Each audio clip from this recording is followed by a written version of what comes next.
اشتاقت لك الأرواح يا رمضان، وهفت لشدو طيورك الآذان،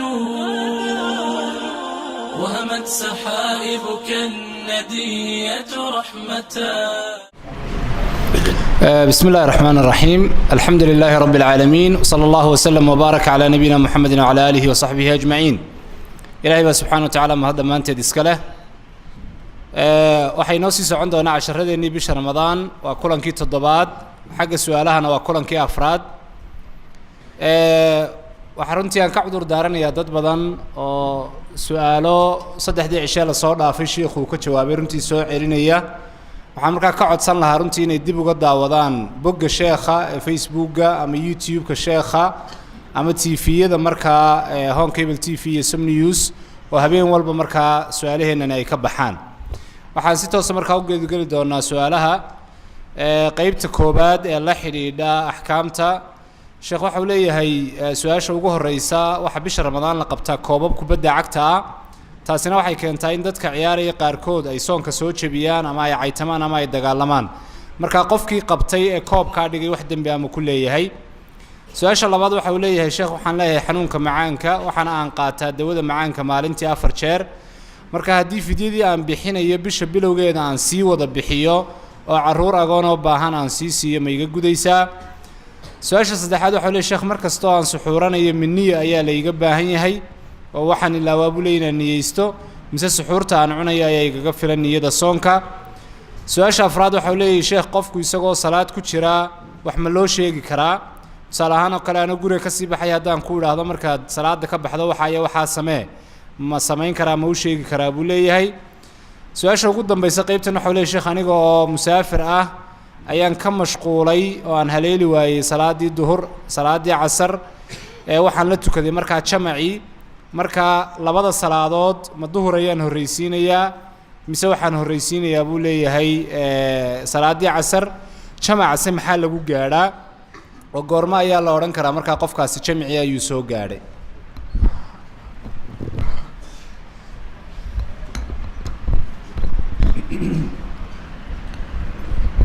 الحمد لله والصلاة والسلام على رسول الله وآله وصحبه وسلم وبعد. كبدا العيارة يا رمضان waxay sabab u noqotaa dad badan inay soomka jabiyaan sidaas su'aashaba ku jirta. marka qofka ciyaaraya hadii uu u jabiyo bishii Ramadaan ciyaarta daraadeed dembi weyn buu ku dhacay. marka islaamkii mid ka mid oo Ramadaan abu ku xadgudbay waxa ku waajibay inuu Ilaahay u toobad keeno dibna aanu ugu noqonin soona qaleeyo. hadii Ramadaan kubad la qabanayo habeenkii la qabto laakiin casarkii la ciyaaro waa arrin aynu oran karno dad kala ka dambeeya. waxa dhiirigeliya had iyo jeer hay'adaha samafalka sheegta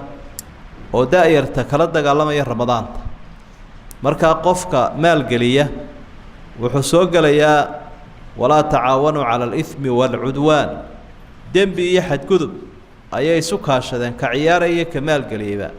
marka Ramadaan in lagu xadgudbo karaamadeeda sabab la'aan qofku uu jabiyo ama mid jabinaya la kaaliyo waa xaraan. qofku haddii uu macaan qabo ha tijaabiyo inuu soomi kariyo in kale.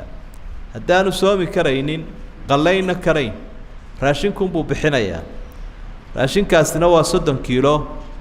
waa qadimi karaa maalin walba markuu afurayana uu bixin karaa labadaba u banaayin. markuu qofku cibaadada niyoonayo shardi ma aha inuu ku dhawaaqo nawaytu sooma qadin inuu intaasoo kala akhriyo ama usalli farda dhuhri wax daliila ma laha taas. niyo waxa kuugu filan inaad soo kacday oo aad u diyaar tahay inaad suxuurato.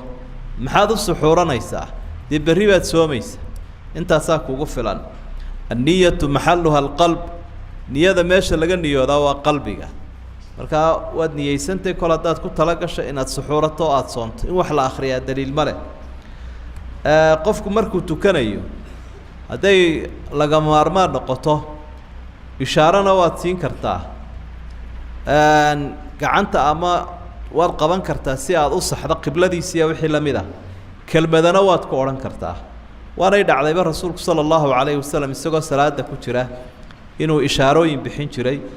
amaba qof tukanaya uu la hadlay way dhacday axaadiidta way ku soo aroortay saxiixa ah salaaddii duhur hadday kaa tagtay ood casarkii jamac la tukanayso jamaca iskala tuko horta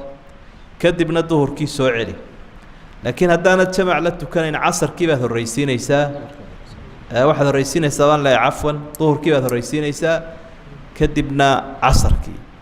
saasaad isugu xigsiinaysaa laakiin haddii jamac jiro jamaca iskala tuko kadibna soo qallee salaaddii kaa tagtay ee duhurka ahayd wallahu aclam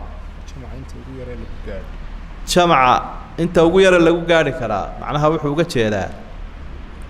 ayaan filayaa marna waa ragcadda marna waa fadliga jamaca ragcadda sara joogaad ku soo gaari karta ama rukuucda laakiin fadliga jamaca wuu soo gaari karaa qofku intaanu imaamku salaada ka bixin haddii markaad allahu akbar tidhaahdo uu isaguna yidhaahdo assalaamu calaykum waad soo gaadhay fadligii jamaca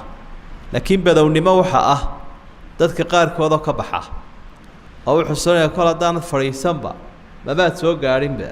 dabeetana intuu hareeraha eegaabuu mid kale cusub iska bilaabanaya marka badownimada ama aqoon darradu waxay ku seejin kartaa fadliga aada gaadhi lahayd wallahu aclam jazaaka allahu khayran fadiilat الsheikh qeybta labaad ee su-aalaha su-aaliyaduna sidoo kale jamca la xidhiidha waxau leey sheekh haddii aan ka habsaamo salaada jamaca ee masjidka annagoo dhowr qof ah kadibna aanu jamac labaad samaysano darajadii salaada jamaca ma leenahay su-aasha waxta gabadh baa soo qortay waxay leedahay sheekh indhakuusha dumarka waxaanu ku ogeynin dumarku ay marsadaan waxaanan maqlayn raggu marsan karo marka miyay u bannaan tahay ninku inuu indhakuul indhihiisa mariyo su-aasha saddexaad waxa uu leeyahay sheekh haddii aan qaadka iska daayo inuu xaaraan yahayna aan ogahay ilaahay dartiina aan uga tago deyntiisii laygu lahaa miyaan iska bixinayaa mise waa xaaraana sidaasaan markaa iskaga dhaafayaa su-aasha afraad waxa uu leeyahay sheekh ilaahay subxana wa tacala wuxuu qur-aanka ku sheegay waalidka ku dhalay in loogu duceeyo waqul rabbi irxamhumaa kamaa rabbayaanii sagiira markaa ducada ayeydayo isoo korsatay haddii aan ugu duceeyo ma soo gelaysaa mise ducadaasi waxay gaar u tahay labada waalid ee ku dhalay oo keliya su-aasha ugu dambaysa qeybtan waxa uu leeyahay sheekh qofka diinta caaya haddii uu sidaa ku dhinto isagoo aan ka toobadkeenin salaad ma lagu tukan karaa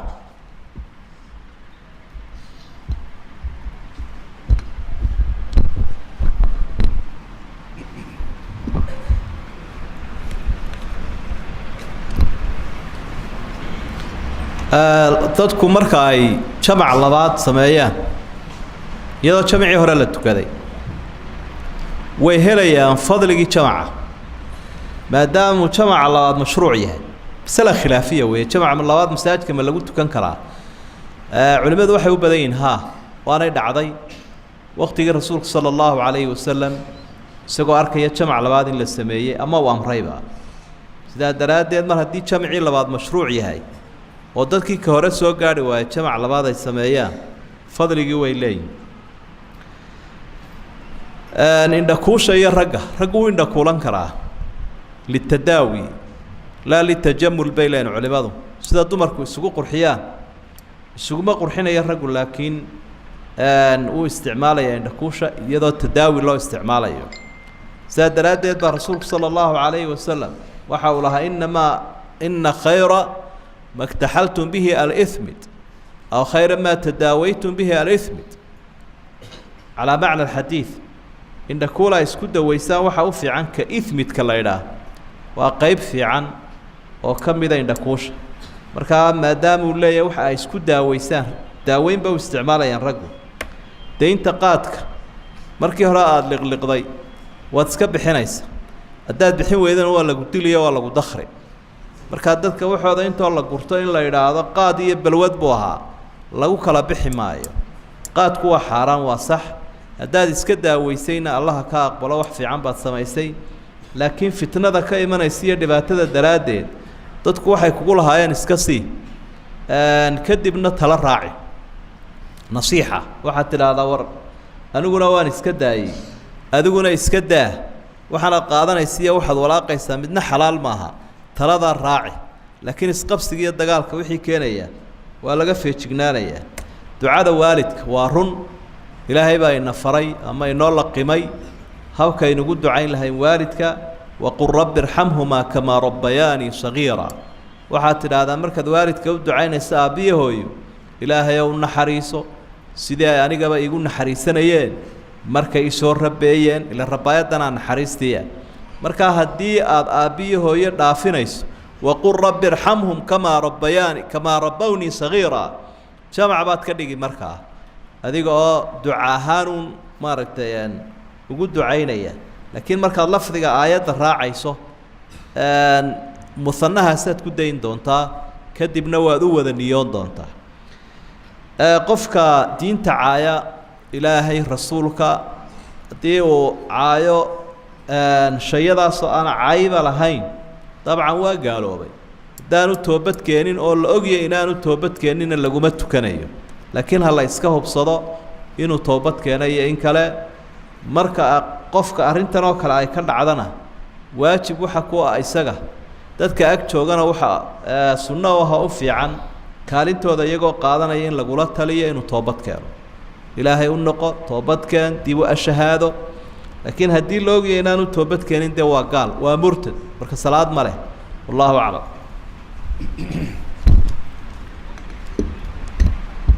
jazaaka allahu khayran qaybta u dambaysa ee su-aalaha fadiilat sheikh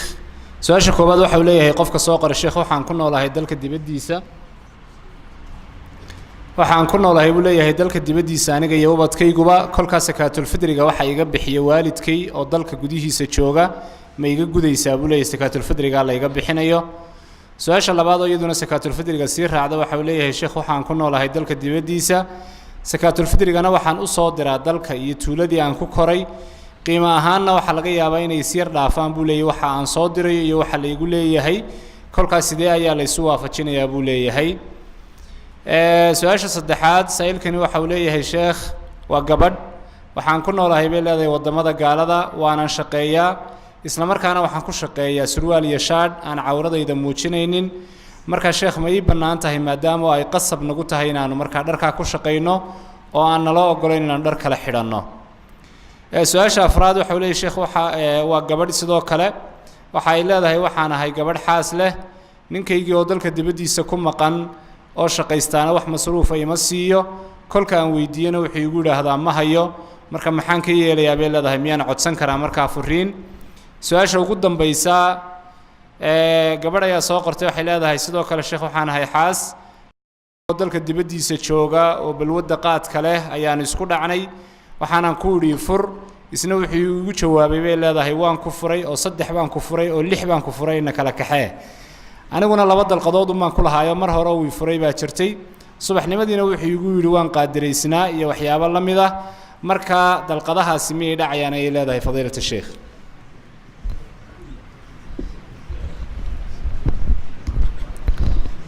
sakada sakaat fidriga haddii adigoo dabadda jooga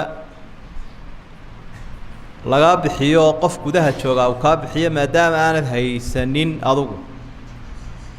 waxa kula gudbanuun inaad adugu wakiilato kol haddaanad sabi ahayn oo dee qof sabi keligii dabadda uma safreen nin weyn inaad tahay baa muuqanaysa marka adugu wakiilo waayo cibaadooyinku waxay u baahan yihiin qofka ay ku waajibeen xilkaska mukallafka inuu isagu iska bixiyo ama cid uu u wakiishay marka ayuu qofku iska bixinuuna hebelow ma kaa bixiyaa waanu idhaahdaa ama waanu idhaa hebelow iga bixi sakaat fidri waa ansaxaysa dabadda haddii aan looga baahnaynba dadkaa ku ag jooga aanay ahayn dad fuqaraa ama baahan bulshada soomaalida ee baahan ee gudaha waddanka joogta waad usoo diri kartaa waayo baahidu xaggan ay ku badan tahay xagga qiimaha waa run way isweydaarsan yihin waxaa laga yaabaa halkan in kiilooga bariisi $1 uu yahay xaggaa dabaddana uu ku qiimaysan yahay $1 iyo badh marka qiimaha la eegayaa waa ka halkan waxaa lagaa rabaa un ama laga doonayaa qofkii kastee bixinaya sakaat fidriga inuu bixiyo 2 kiilo iyo badh hadday $2 iyo badh noqonayaan $1 haddii la xisaabiyo way yeelanayaan marka raashinkaasunbaa lagaa rabaa inta uu qiimo yahay halkaaga hadduu qaali ku yaho halkan uu ku jaban yahay waddanka gudihiisa kaa jaban unbaad raacaysa haddii qofku uu siyaado ku darana wax dhibihi kuma jiro oo dadka qaarkood baa lacag siyaadaha soo dira intii sakaatufidriga marka laga bixiyo inta kalena sadaqa sunnaa unbay u noqonaysa su-aasha inantaas surwaalka gashanaysa ayna soo weydiisay waa fahmaynaa oo kolley waa arrin la xidhiidha shaqooyinkan gaalada lama ogolo gabadh hayruufayso xijaab weyn sidataa inay usoo shaqo tagta xafiiska sidaa daraaddeed waxaa la odhanayaa dirayskaasay meeshu leedahay dirayskaa gasho ama naga tag markay u sahlan tahay ama dadaashaba khimaar yar bay raacin karaysa shaarhka iyo surwaalka khimaar yar ama masar yar ay dhakadiiyo intaa qoorta ku xidho ayay raacin karaysaa intaasaaba la isku haystaa surwaalkiina waa surwaal dabcan dee aan xijaab dusha kaga sii daysnayne sida kaa raggaba unbuu cagihii iyo hoostiiba ay u qalaalan yihin markaa ma fasixi karayno xijaab la-aan inaad u shaqo tagto adigoo xijaabkii iska tuuraya faralkaa qur-aanku sheegay inaad adduunyo raadsato markaa meel laguu ogol yahay xijaabka iyo shaqadu isu kaa waafaqayaan raadso oo ama dalkaagii iskaga soo noqo ama waddamada muslimka u shaqo tag ama dad kaleo muslimiinoo kuu ogol shaqada iyo xijaabku inay isu kaa waafaqaan laakiin xijaabku waa diin ee diintii inaad u tuurto dunyo aad raadinaysa fasixi kari mayno markaa iskaga tanaasulo diinta ilaasho ninku haddii uu ku biilin waayo waa gabadha kale ee su-aasha 14aad leh dalqadda way codsan kartaa gabadhu laakiin waa inay dee iyo mudiico tahay iyadoo diyaar ah oo khilaaf wadin oo mutamakina la idhaa ogol ninkeedii iyo aqalkii iyo reerkii hadduu biilin waayo maxkamadda way ka ashkatayn kartaa fasakhaadna way codsan kartaa mar haddaanay fitnada iyadu wadine isagu uu waajibkiisii dayacay ila ilaahay wuxuu uhi liyunfiq duu sacatin min sacati waman qudira calayhi risquhu falyunfiq mima aataahu allah qof waliba wixii uu helaya inuu siyaabay ahayd ubadkiiyo oorida haddii uu dayacay oo uu si calaada u bixin waayey waa sababaha ay ku mutaysan karto inay fasakhaad dalbato su-aasha u dambaysa 15aad waxay sheegaysaa gabadhaasi ay leedahay dhowr jeer buu furiinkii ku celceliyey ma furanahay haddaanad sidaa ku furnayn maxaad ku furmi lahayd mar buu furay oo mar labaad buu furay oo mar saddexaad buu ku furay waad furan tahay markaa wixii kale xuquuqaha aad kala raadsanaysaan isula taga qaadi ama culimada kolba meesha aad joogtaan idinka agdhow iyo haddii xataa isku noqonaysaan oo ay suuragal tahay in qiil la raadiyaba laakiin sidaa aad sheegtay imaka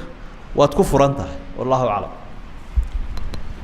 جزاك الله خيرا إلهي سبحانه وتعالى الشيخ محمد الشيخ عمر درها كابال مريو ميزانك حسنات كان إلهي هو سارو إننا إلهي سبحانه وتعالى هنقو أنفعه كلن كحقين تنسوقي من دون نساسي نوقع بقبودي والسلام عليكم ورحمة الله تاقت لك الأرواح يا رمضان وهفت لشدو طيورك الآذان وهمت سحائبك الندية رحمتان فعشوشبت من فيضها الأزمان